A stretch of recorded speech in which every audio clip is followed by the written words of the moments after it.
നമസ്കാരം. ശ്രീമദ് ഭാഗവതം മൂലം പ്രഭാഷണം ഭാഗം 359 359. ഓം ഗം ഗണപതയേ നമഃ. ഓം സം സരസ്വതേ സ്വാഹ. ഓം ശ്രീ ഗുരുഭ്യോ നമഃ. ഓം ശ്രീ രംഗനാഥ ശർമ്മണേ നമഃ.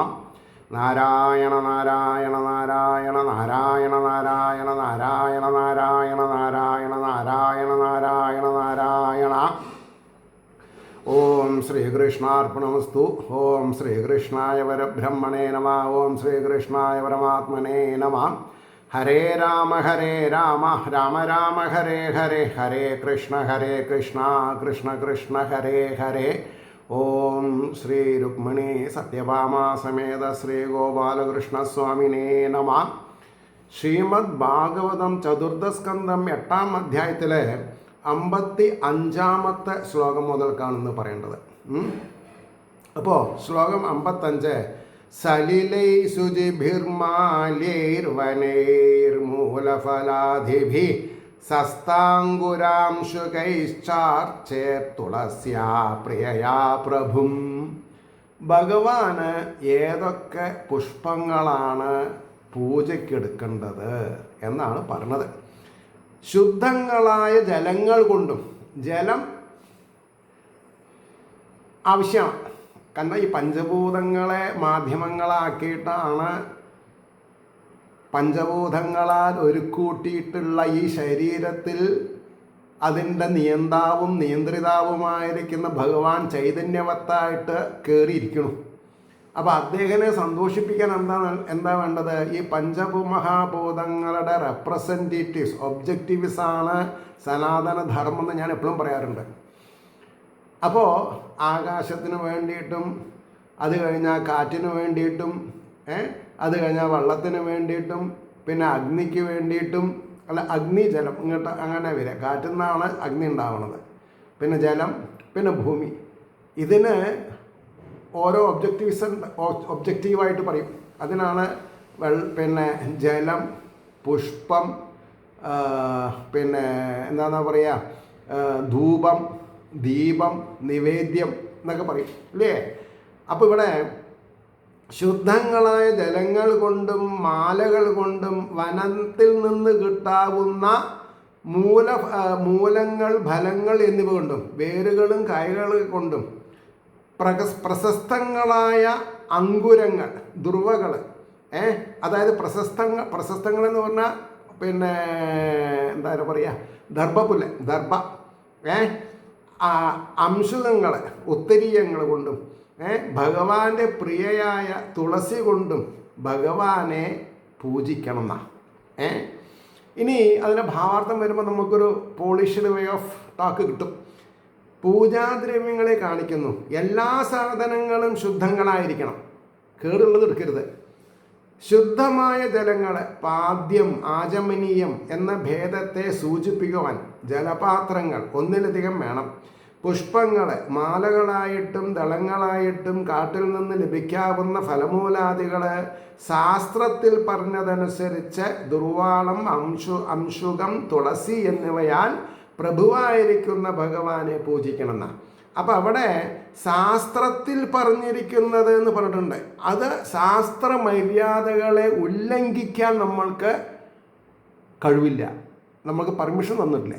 അപ്പോൾ ശാസ്ത്രങ്ങൾക്ക് അടിമപ്പെട്ടുകൊണ്ട് വേണം ജീവിക്കാൻ. ശാസ്ത്രോക്തമായ കാര്യങ്ങൾ ചെയ്യാൻ പാടുള്ളൂ. എനിക്ക് ഇഷ്ടമുള്ളത് അങ്ങനെയല്ല, ശാസ്ത്രത്തിൽ പറയണം. അതാണ് ധർമ്മം, ബാക്കിയുള്ളതൊക്കെ അധർമ്മമായിട്ട് വരും.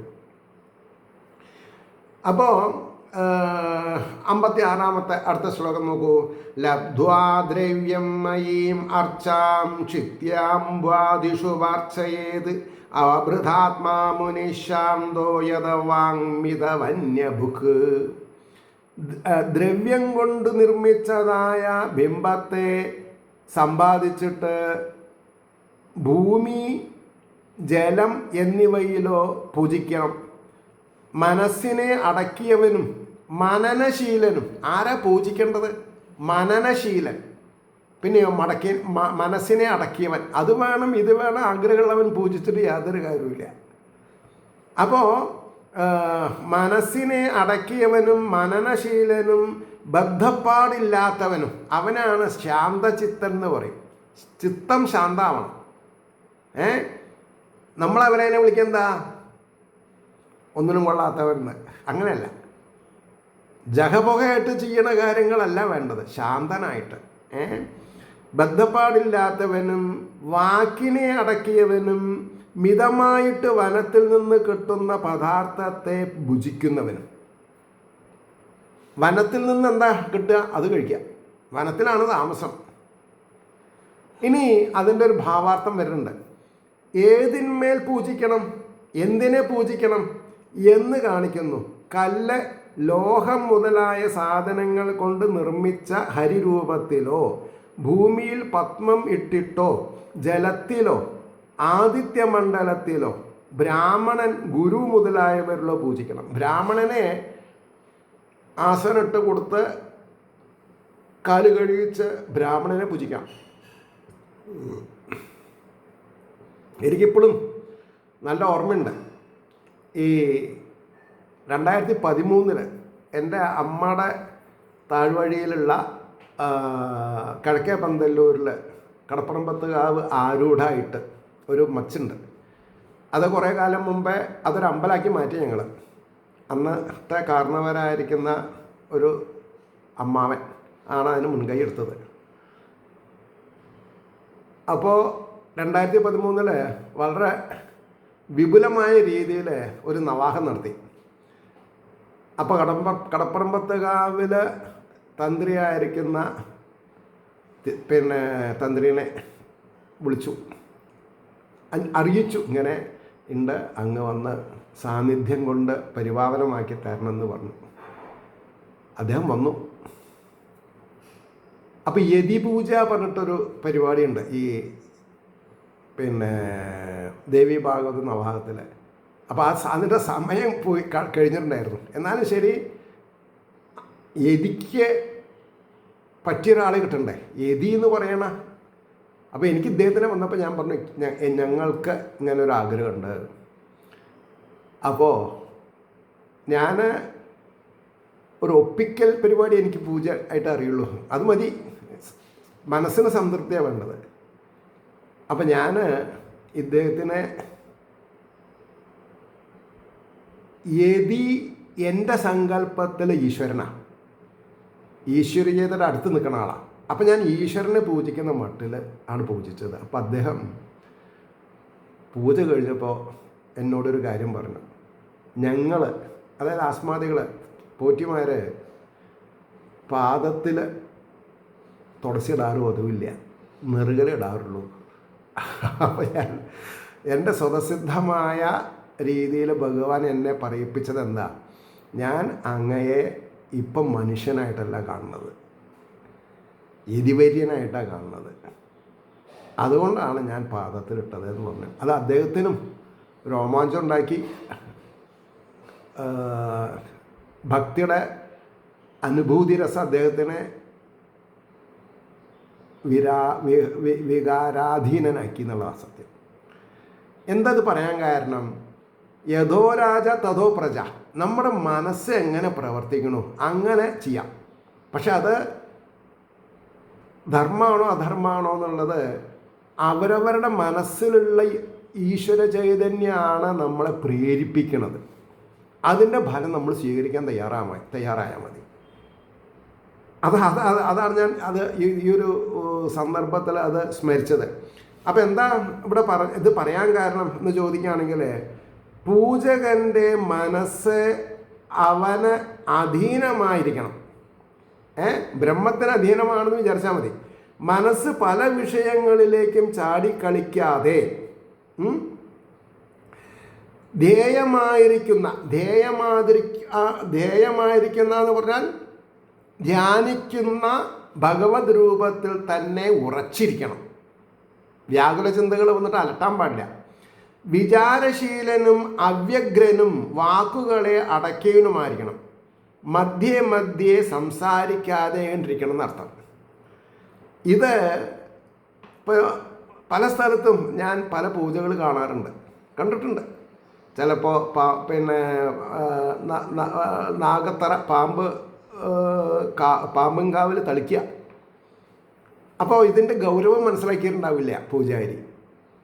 അപ്പോൾ അവർ ആ വീട്ടിൽ കാരണവരോ അല്ലെങ്കിൽ അന്തരന്മാരോ പുറമേ നിന്നൊക്കെ വന്നിട്ടുണ്ടെങ്കിൽ അവരോട് സംസാരിച്ചും കൊണ്ട് പൂജയിൽ ഏർപ്പെടും അല്ലെങ്കിൽ തളിക്കും.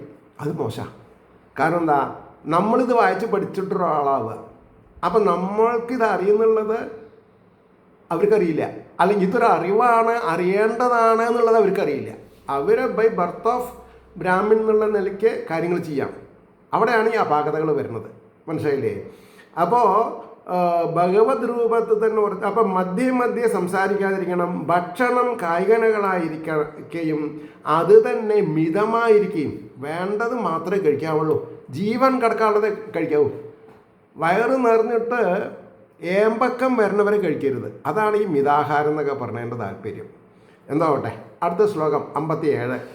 ശ്രേഷ്ഠാവതാരചരിതേ അചിന്യ നിജമായ കരിഷ്യത്യുത്തമ ശ്ലോകസ്തധ്യായേ ഹൃദയംഗമം. തധ്യായേ ഹൃദയംഗമം. അചിന്യയായ ചിന്തിക്കാൻ പറ്റാത്ത സ്വകീയമായയെ ആശ്രയിച്ചിട്ട്, ഭഗവാന്റെ സ്വകീയമായയെ ആശ്രയിച്ചിട്ട് സ്വേച്ഛയാ സ്വീകരിച്ച അവതാര വ്യാപാരങ്ങളെ കൊണ്ട് അജ്ഞാനത്തെ നശിപ്പിക്കുന്ന കീർത്തിയോടുകൂടിയ ഭഗവാൻ. അപ്പം നമ്മൾ മായാധിപനായിരിക്കുന്ന ഈശ്വരനെ ഉപാസിക്കണമെങ്കിൽ മായയെ കയ്യകലത്തിൽ നിർത്തണം. അമ്മയെ മഹാമായേ ജഗദംബികെ രാജരാജേശ്വരി എന്നൊക്കെ വിളിച്ച് എന്നെ വലയ്ക്കരുതേ, അങ്ങയുടെ നിയാമകനും നിയന്ത്രിതാവുമായിരിക്കുന്ന പരമചൈതന്യത്തെ പ്രാപിക്കാനുള്ള എൻ്റെ വെമ്പലിൽ ഇടങ്ങറുണ്ടാക്കരുത് എന്ന് പറയാൻ സാധിക്കണം നമ്മൾക്ക്. അതൊരു അപ്പീലായിരിക്കണം, ഒരു പ്രാർത്ഥനയാവണം. ആ പ്രാർത്ഥന കേൾക്കാതെണ്ടിരിക്കാൻ മായയ്ക്ക് സാധിക്കില്ല.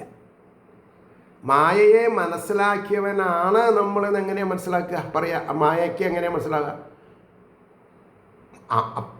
അമ്മേ മഹാമായേ ജഗദംബികെ രാജരാജേശ്വരി, അങ്ങയുടെ മഹാമായയുടെ നിയന്താവും നിയന്ത്രിതാവുമായിരിക്കുന്ന പരമചൈതന്യമാണ് എൻ്റെ ഉള്ളിൽ. അത് അജ്ഞാനം കൊണ്ട് ആവരണമായിട്ടും വികല്പമായിട്ടും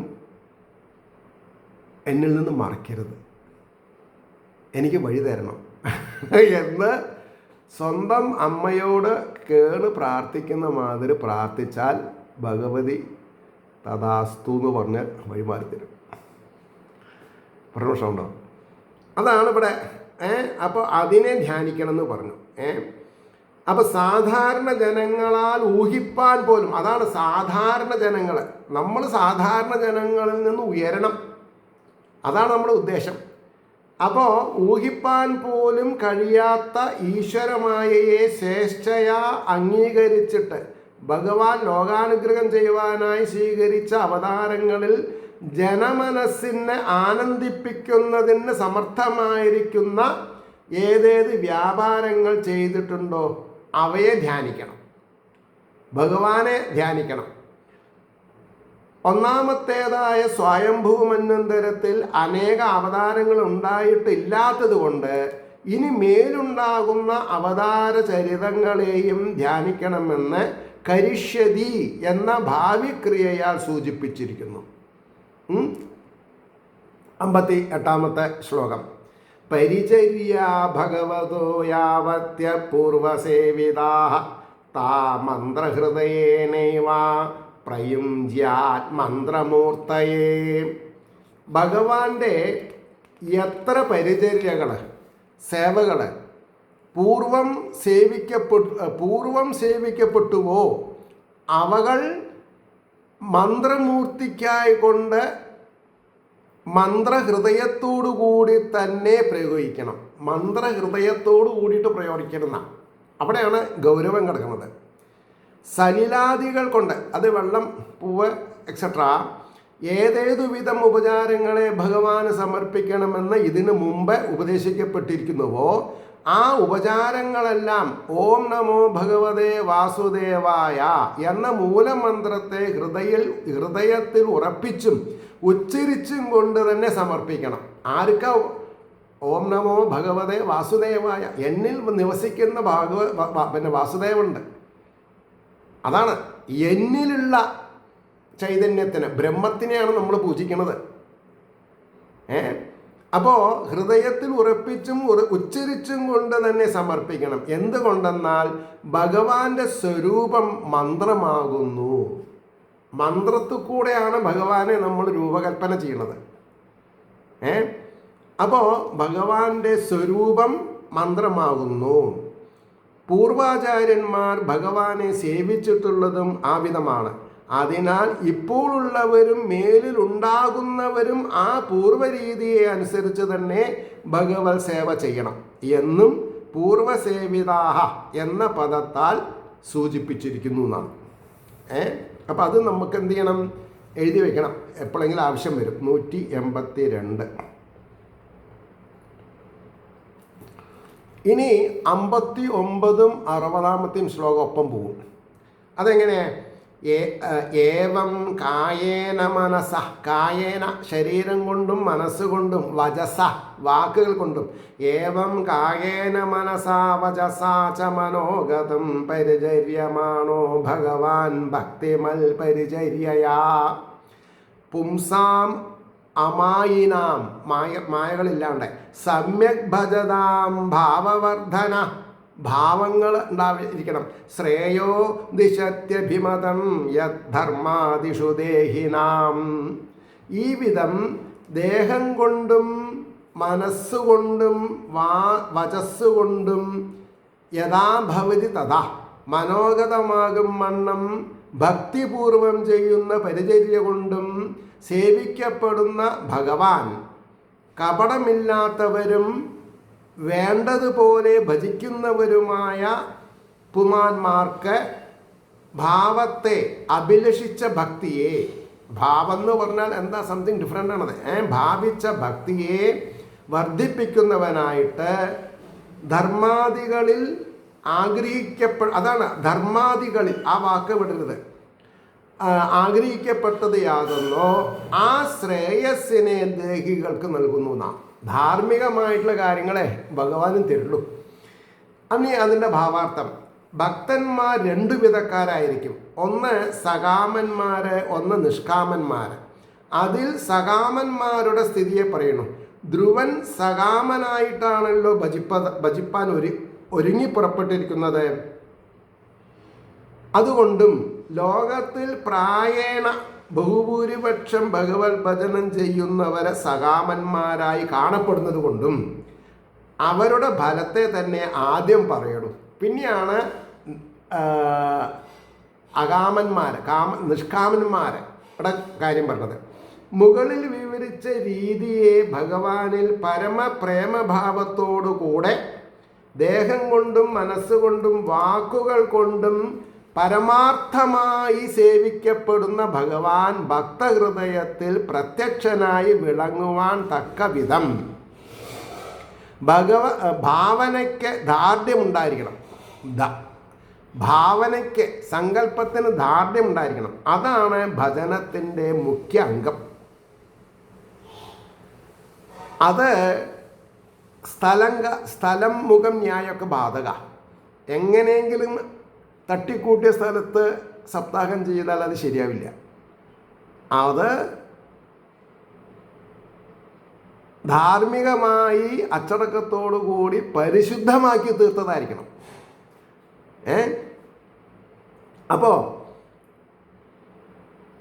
അപ്പോൾ പറയണു, ഗുരുപദേശത്തെ അതിക്രമിക്കാതെ പരമാർത്ഥഭാവത്തോടുകൂടെ ഭജിക്കുന്ന പൂവാന്മാരുടെ അഭിലാഷത്തെ, ആഗ്രഹിച്ചിരിക്കുന്ന ഭക്തിഭാവത്തെ ഭഗവാൻ അഭിവൃദ്ധിപ്പെടുത്തും.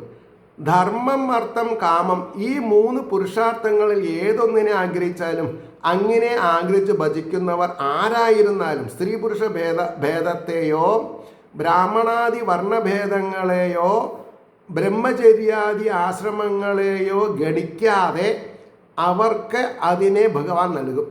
പക്ഷെ മോക്ഷം എന്ന് വരുമ്പോൾ കുറച്ച് കൺട്രോൾ വരും. ജലം, പുഷ്പം, ഗന്ധം, ധൂപം, ദീപം, നൈവേദ്യം മുതലായ സമർപ്പിക്കുന്നത് ദേഹത്താൽ ചെയ്യപ്പെടുന്ന ഭജനം. ഭഗവത് രൂപത്തെ ധ്യാനിക്കുന്നത് മനസ്സ ചെയ്യപ്പെടുന്ന ഭജനം. മന്ത്രം ജപിക്കുന്നത് വാക്കാൽ ചെയ്യുന്ന ഭജനം. അപ്പോൾ ഇത് മൂന്നും വേണ്ടേ? അപ്പോൾ 61 ശ്ലോകം വരുന്നു. അതെന്താ? വിരക്ത ഇന്ദ്രിയരതോ ഭക്തിയോഗേന ഭൂയസ തം നിരന്തരഭാവേന ഭജേതാദ്ധാ വിമുക്തയേ. ഇന്ദ്രിയങ്ങളുടെ രതിയിൽ വിരക്തൻ അവിഛിന്നമായ ഭാവത്തോടു കൂടിയ, അതായത് നിരന്തര ഭാവേന,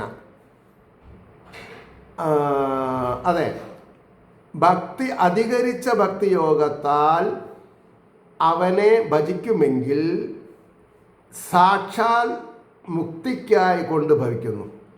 വിരക്തി ഉണ്ടാവണമെന്നാണ്. സഖാവന്മാരല്ലാണ്ട് വിരക്തി ഉണ്ടാവണമെന്നാണ്, എന്നാലേ ആവുള്ളൂ. അപ്പോൾ അതിൻ്റെ ഭാവാർത്ഥം എങ്ങനെയാണ് പറഞ്ഞത്? വിഷയാഗ്രഹങ്ങളൊന്നുമില്ലാത്തവൻ, അത് ഇമ്പോർട്ടൻ്റ് ആണ്. പരമപ്രേമഭാവത്തോടുകൂടെ ആരേനെ പ്രേമിക്കുന്നത്? ഈശ്വരനെ. സ്ത്രീ പുരുഷനെയോ പുരുഷൻ സ്ത്രീയോ അല്ല, അത് വില നിൽക്കില്ല, അത് നശ്വര. സ്ത്രീയും പുരുഷനും ഏകകണ്ഠേന പരമമായ പ്രേമം ഭഗവാന് സമർപ്പിക്കുകയാണെങ്കിൽ അത് അനശ്വരായിട്ട് മാറും. അപ്പോൾ നിരന്തരം അധികരിച്ച ഭക്തിയോഗത്താൽ ഭഗവാനെ ഭജിക്കുന്നുവെങ്കിൽ അവന് സാക്ഷാൽ മുക്തി തന്നെ അതിൻ്റെ ഫലം. സകാമന്മാരും ക്രമത്തിൽ മുക്തിയെ പ്രാപിക്കും, പക്ഷേ സമയമെടുക്കും. പക്ഷേ സുഖഭോഗങ്ങളെയും പുണ്യലോകങ്ങളെയും അനുഭവിച്ച ശേഷമേ അവർക്ക് മുക്തി സിദ്ധിക്കുകയുള്ളൂ. ചിലപ്പോൾ പറഞ്ഞിട്ട് താഴത്തേക്ക് വരും, എവിടെ പോയില്ല. കാരണം എന്താ? ഈ പൂരത്തിനൊക്കെ അമിട്ട് പൊട്ടിക്കും, ഡൈനാമിറ്റ്, ഗുണ്ട്. ആ ഗുണ്ട് എത്രത്തോളം ഘനം ഉണ്ടാവണം, അതിനനുസരിച്ച് മരുന്നിട്ടുണ്ടാവണം, വേണ്ടേ? അതേമാതിരി എത്ര ദൂരത്തേക്ക് പോകണം എന്നുള്ളതിനനുസരിച്ചിട്ട് കുഴി ജാസ്തി ഉണ്ടാവണം. ആ കുഴിയിൽ ഇരുമ്പ് ഇറക്കി വെക്കണം, അല്ലെങ്കിൽ എങ്ങനെയെങ്കിലും വേറെ സൈഡിൽ കൂടെ പോവുക, ഇരുമ്പ് കുഴൽ. അപ്പോഴാണ് ഒരേ ഫോഴ്സിൽ ഏറ്റവും ഉയരത്ത് പോയിട്ട് പൊട്ടണത്. അപ്പോൾ പറയണു, പുണ്യലോകങ്ങളെ അനുഭവിച്ച ശേഷമേ അവർക്ക് മുക്തി സിദ്ധിക്കുകയുള്ളൂ. നിഷ്കാമ ഭക്തൻ്റെ അവസ്ഥ അതിൽ നിന്ന് വ്യത്യസ്തമാകുന്നു. ശരീരത്യാഗാനന്തരം ഭഗവത് സായുജ്യം പ്രാപിക്കും, കാലവിളംബമില്ല. അതിനാൽ നിഷ്കാമ ഭക്തി തന്നെ ശ്ലാഘയെന്ന് കാണിക്കുന്നു. നിഷ്കാമ ഭക്തിയാണ് ശ്ലാഘനീയം. മൈത്രേയ ഉവാച 62. യുക്തസ്ഥം പരിക്രമ്യ പ്രണമ്യ ച നൃവാർഭക ജയോ മധുവനം പുണ്യം ഹരേ ചരണചർച്ചിതം. ഹരിയുടെ പാതാരവിന്ദങ്ങളെ മനസ്സിൽ സ്മരിച്ചുകൊണ്ട് മധുവനത്തെ ഉന്നം വെച്ചുകൊണ്ട് നടന്നു. എന്നാൽ ഈ കുട്ടിയുടെ GPS സംവിധാനം ഉണ്ടോ? വടക്ക് നോക്കി യന്ത്രമുണ്ടോ? ഒന്നുമില്ല. അതാണ് ഉള്ളിലുള്ള ചൈതന്യം പറയാണ്, take straight, no left, no right. പറഞ്ഞോ കേട്ടോ. അതാണ് ഈശ്വരാധീനം എന്ന് പറഞ്ഞത്. ഇനി അതിൻ്റെ വാക്കാർത്ഥാണ് പറഞ്ഞത്. ഇപ്രകാരം ഉപദേശിക്കപ്പെട്ട രാജകുമാരൻ ആ നാരദരെ പ്രദക്ഷിണവും നമസ്കാരവും ചെയ്തിട്ട് ഹരിയുടെ പാദങ്ങളിൽ അർപ്പിക്കപ്പെട്ടിരിക്കുന്നതും പുണ്യത്തെ വർദ്ധിക്കുന്നതുമായ മധുവനത്തെ യാനം ചെയ്തു. അവിടെ നടന്നെത്തി, അല്ലെങ്കിൽ അവിടെ ലാക്കായിട്ട് നടന്നു. അതിന് ഭാവാർത്ഥം മൈത്രേയൻ പറഞ്ഞു, ഇപ്രകാരം ശ്രീ നാരദമുനിയുടെ ഉപദേശം കേട്ട രാജപുത്രനായ ധ്രുവൻ ആ പരമഗുരുവിനെ പ്രദക്ഷിണ നമസ്കാരാദികൾ ചെയ്ത ശേഷം ശ്രീഹരിയുടെ നിത്യസാന്നിധ്യത്താൽ പാപത്തെ നശിപ്പിച്ച് പുണ്യത്തെ വർദ്ധിപ്പിക്കുന്നതിന് യോഗ്യദേശമായ മധുവനത്തെ പ്രാപിച്ചു തന്നെയാണ് പറഞ്ഞത്. 63 ശ്ലോകം നോക്കുക. തപോവനം ഗതേ അസ്മിൻ തസ്മിൻ പ്രവിഷ്ടോ അന്തഃപുരം മുനി അർഹിതാർഹണഘോരാജ്ഞാ സുഖാസീന ഉവാചതം. അപ്പോൾ ഈ ധ്രുവനെ നേരെ മധുവനം ലാക്കാക്കി നടക്കാൻ പറഞ്ഞതിൻ്റെ ശേഷം നാരദ മുനി എന്താ ചെയ്തത്? അമ്മയുടെയും അച്ഛൻ്റെയും മനസ്സറിയാം നാരദ മഹർഷിക്ക്. നേരെ ഉത്താനപാദ മഹാരാജാവിൻ്റെ രാജധാനിയിലേക്ക് വെച്ചു പിടിച്ചു. എന്നിട്ട് രാജാവിനെയും സുനീതിനെയും ഒക്കെ വിളിച്ചു പറഞ്ഞു, നിങ്ങളൊന്നുകൊണ്ടും പേടിക്കണ്ട, നിങ്ങളുടെ മകനെ ആശീർവദിച്ച് ബ്രഹ്മോപദേശം കൊടുത്തിട്ടാണ് ഞാൻ വന്നിട്ടുള്ളത്. ബ്രഹ്മോപദേശം എന്ന് പറഞ്ഞാൽ ഭഗവാനെ സ്തുതിച്ച് വരം വാങ്ങാനുള്ള സൗകര്യങ്ങളൊക്കെ ഏർപ്പാട് ചെയ്തിട്ടാണ് വന്നിട്ടുള്ളത്. അതുകൊണ്ട് കുറച്ച് ദിവസത്തിൻ്റെ ഉള്ളിൽ അയാളെ സ്വീകരിക്കാനുള്ള കാര്യങ്ങളൊക്കെ ചെയ്തിട്ട് സന്തോഷചിത്തന്മാരായിട്ടിരുന്നോളൂ. ഒന്നും അറിയാത്ത ഒരു 5 വയസ്സായ കുട്ടി കാട്ടിലേക്ക് പോയി എന്നുള്ള പരവശത നിങ്ങളുടെ മനസ്സിനെ ബാധിക്കരുത്. നിങ്ങൾ വിചാരിച്ച കുട്ടിയല്ല അത്. ഭഗവാനാൽ തിരഞ്ഞെടുക്കപ്പെട്ട ഒരു കുട്ടിയാണ്. ഭഗവാന്റെ വിഭൂതികളെ ലോകർക്ക് മനസ്സിലാക്കി കൊടുക്കാൻ പ്രാപ്തിയുള്ളൊരു കുട്ടിയാണ്. ഞാൻ വേണ്ട മാതിരി കൈകാര്യം ചെയ്തിട്ടുണ്ട് എന്നൊക്കെ പറഞ്ഞ് സമാധാനിപ്പിക്കുകയാണ്. അതാണ് ഇനി അതിൻ്റെ ഭാവാർത്ഥം വരുമ്പോൾ വരും. അവൻ ധ്രുവൻ തപോവനത്തെ പ്രവേശിച്ചിരിക്കും വിഷയത്തിൽ അന്തഃപുരത്തെ പ്രവേശിച്ച രാജാവിനാൽ സമർപ്പിക്കപ്പെട്ട പൂജാദ്രവ്യങ്ങളോട് കൂടിയവനായി സുഖമാകും വണ്ണം ഇരിക്കുന്നവനായിട്ട് രാജാവിനോട് ഇപ്രകാരം പറഞ്ഞു എന്നാ. ഞാൻ എന്താ നിങ്ങളോട് പറഞ്ഞത്? അത് ആദ്യം തന്നെ അതാണ് ഇനി പറയണത്. അത് ഇതിൻ്റെ ഭാവാർത്ഥം കഴിഞ്ഞിട്ടാണ് അത് വരിക. ധ്രുവൻ തപസ് ചെയ്യുവാനായിട്ട് മധുവനത്തെ പ്രാപിച്ചപ്പോൾ നാരദമുനി ഉത്താനപാദ രാജാവിൻ്റെ അന്തഃപുരത്തെ പ്രവേശിച്ചു. രാജാവ് സമുചിത സൽക്കാരം ചെയ്ത് ആസനാദികൾ നൽകി അതിൽ ഇരുന്ന് നാരദർ രാജാവിനോട് പറഞ്ഞു, പുത്രനിർഗമനത്താൽ വ്യാകുലചിത്തനായ രാജാവ് ഭൃത്യജനങ്ങളെ അയച്ച് അന്വേഷണാദികൾ നടത്തുവാനിടവരാം. അപ്പോൾ ധ്രുവന്റെ തപസ്സിന് വിഘ്നം നേരിട്ടു എന്നും വരാം. അത് കൂടാതെ കഴിപ്പാനാണ് രാജാന്തരപുരത്തിൽ മുനി പ്രവേശിച്ചതെന്ന് സൂചിപ്പിച്ചു. ആലോചിച്ച് നോക്കണം അല്ലേ? രാജാവിന് ഭൃത്യന്മാരുണ്ടല്ലോ, പോയി തെരഞ്ഞു പിടിച്ചു കൊണ്ടുവരും പറഞ്ഞാൽ ഈ നാരദരുടെ വാക്കുകളൊക്കെ വേസ്റ്റായി ഇല്ലേ?